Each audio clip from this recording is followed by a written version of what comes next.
majini live. Naona majini kwenye upande wa Kamara. Kibudeni sana kosa majini na pangua kile kile. Nataka nimwambie majini chawi Yanga Afrika. Baada ya kufunga mara 100, Simba hawezi kumwambia shikamoo. Dabi na heshima yake. Dabi na heshima yake.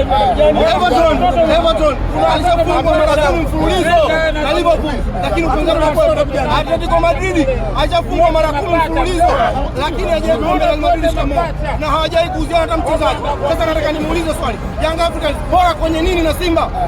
Kwenye nini?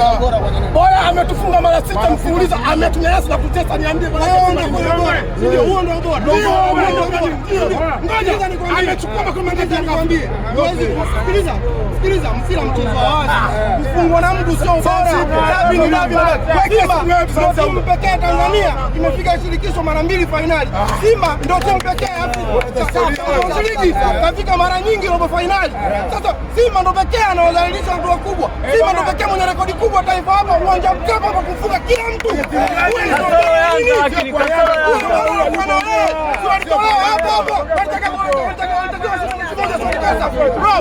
Ujumbe ninaofikisha mimi kwa Kapombe, nampenda sana kapteni wangu, nampenda sana kapteni wangu pamoja na rekodi hizo,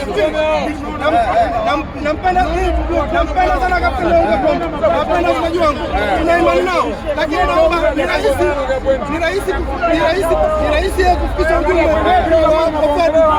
kwa watu wabadilike kwa mbinu, mpaka 4 mbinu ni ile. Shika mmoja anatokea huko anachukua pale, Kapombe anapita pale. Babu kama nakudanganya, mimi ndo mwarabu wa Simba. Kaangalia mechi zote alizocheza na Yanga. Mbinu ni ile. Tuna wachezaji bora zaidi ya Yanga. Mimi nakwambia. Tuna wachezaji bora mzee. Tunataka mbinu ni ile. Ubora uonekane sasa. Kwa sababu kwa mbinu ni ile. Haina kuja mbadala. Kwa hiyo inatosha kusema Fadu Davis aondoke Simba. Simaanisha aondoke. Na maanisha kwamba badilisha mbinu. Tuna wachezaji wazuri bro. Unaongeza goli moja. Unatoa striker na striker. Baada huko uendelea kwa shambuliaji, utoa defense mid. Unatoa striker na striker.